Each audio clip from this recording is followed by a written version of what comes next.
MDH biryani મસાલા, પારંપરિક બિરયાનીનો અસલી સ્વાદ. असली मसाले सच सच MDH ગુજરાતમાં 2 દિવસ બાદ ઠંડીનું જોર વધશે. વેસ્ટર્ન ડિસ્ટર્બન્સ સક્રિય થતા રાજ્યમાં બેવડી ઋતુની અસર. વેસ્ટર્ન ડિસ્ટર્બન્સના કારણે હાલ ઠંડીમાં આંશિક ઘટાડો. રાજ્યમાં ઠંડીનો નવો રાઉન્ડ શરૂ થવાની તૈયારી. 23 ડિસેમ્બરથી રાજ્યમાં ફરી ઠંડીનો રાઉન્ડ શરૂ થશે. ઉત્તર પૂર્વીય પવનો ફૂંકાતા શિયાળો જામશે.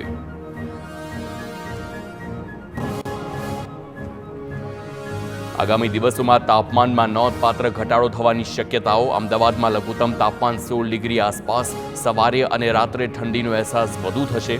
કચ્છના નલિયામાં રાજ્યનું સૌથી લઘુત્તમ તાપમાન નોંધાયું. નલિયામાં 13.8 ડિગ્રી તાપમાન નોંધાયું. ગીર સોમનાથના ઉનામાં પ્રાથમિક શાળામાં શિક્ષિકા અને ગ્રામજનો વચ્ચે વિવાદ. ઉનાના કાળાપાણ ગામે મહિલા સરપંચ અને મહિલાઓએ શિક્ષિકાને માર માર્યો. શાળામાં ઘૂસી શિક્ષિકાનો મોબાઈલ ઝૂંટવી માર માર્યો. મહિલા સરપંચ અને ગામની મહિલાઓની કરતૂત સીસીટીવીમાં કેદ. શિક્ષિકા પર આરોપ. વિદ્યાર્થીઓને માનસિક ત્રાસ આપવાનો. શિક્ષિકા પર બાળકોને રૂમમાં પૂરીને માર મારવાનો મહિલા સરપંચનો આરોપ છે. શિક્ષિકા અને મહિલા સરપંચે સામે આક્ષેપો કર્યા. સામે પક્ષે મહિલા સરપંચ માનસિક ત્રાસ આપતા હોવાનો શિક્ષિકાનો આરોપ છે. અન્ય શિક્ષકો અને વિદ્યાર્થીઓને ઉશ્કેરી શાળા છોડી દેવા દબાણ કરતા હોવાનો શિક્ષિકાનો. પાકિસ્તાની ગેંગસ્ટર શાહબાઝ ભટ્ટીથી દુષ્પ્રેરણા લઈ ગેરકાયદે પ્રવૃત્તિ કરતા ભુજના યુવક સામે પોલીસે કાર્યવાહી કરી. ભુજના ખાટકી ફળિયામાં રહેતા 27 વર્ષીય આફતાબ ખાટકીને ઝડપી પાડ્યો. યુવક પાસેથી 670 ગ્રામ ગાંજો અને દેશી બનાવટની એક બંદૂક, 3 ફૂટેલા કારતૂસ, 181 નકલી નોટના બંડલ, 2 કુહાડી, 1 છરી સહિતનો મુદ્દામાલ જપ્ત કરાયો. આરોપીએ શાહબાઝ ભટ્ટીની બોગસ ઇન્સ્ટાગ્રામ આઈડી જાતે જ બનાવી હતી.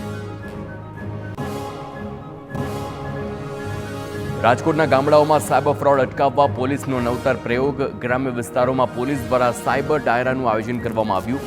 ગોંડલના સુલતાનપુર ગામે સાયબર ફ્રોડ અંગે લોકોને માહિતગાર કરાયા. ડિજિટલ ફ્રોડ, ખોટી રીતે મેસેજ કરનારાઓને બ્લોક કરવા અંગે આપી માહિતી. સાયબર ગઠિયાઓએ કઈ રીતે લોકોનો સંપર્ક કરે છે તે અંગે માહિતગાર કર્યા. જિલ્લા પોલીસ વડા સહિતના અધિકારીઓએ લોકોને જરૂરી જાણકારી આપી. ગીર સોમનાથના વેરાવળ તાલુકામાં સિંહ પરિવારના ધામા. ખંડેરી ગામે જાહેર રસ્તા પર સિંહ પરિવાર જોવા મળ્યો. એક સાથે 4 સિંહ વાડી વિસ્તારમાં રસ્તો ક્રોસ કરતા જોવા મળ્યા. સિંહ પરિવારના ધામાથી ગ્રામજનોમાં ફફડાટ. સોશિયલ મીડિયા પર સિંહ ટોળાનો વિડીયો થયો છે વાયરલ.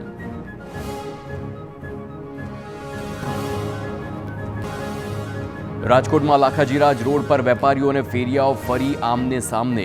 રોડ પર ફેરિયાઓ ધંધો કરતા હોવાના કારણે વેપારીઓમાં નારાજગી.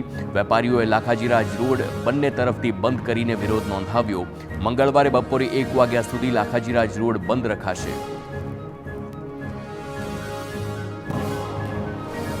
વેપારીઓ ફરી મનપા કમિશનર અને પોલીસ કમિશનરને આપશે આવેદન. સમગ્ર વિસ્તારમાં પોલીસ પેટ્રોલિંગ કરવામાં આવે તેવી માંગ. ફેરિયાઓના કારણે લોકોને હાલાકી પડતી હોવાનો વેપારીઓનો આક્ષેપ છે. દિવાળી પહેલા વેપારીઓ દ્વારા ફેરિયાઓનો કરાયો હતો વિરોધ.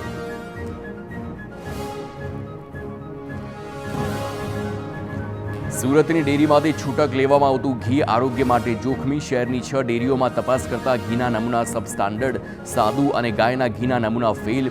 ઉધનાની નવી ગુજરાત અને ધનરાજ ડેરીના ઘીના નમૂના સબસ્ટાન્ડર્ડ, તો હીરાબાગની જનતા ડેરીના માખણનું પણ sample substandard.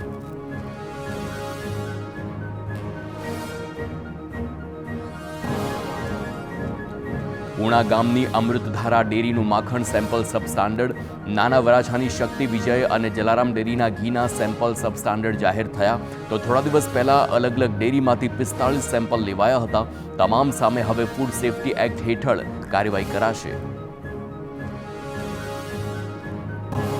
MDH kitchen king મસાલા રસોડામાં હોય તો આપણે કાંઈ પણ બનાવી શકીએ છીએ. રીંગણાનો ઓળો, બટેટા ફુલાવર, ભીંડી મસાલા અને બીજું ઘણું બધું.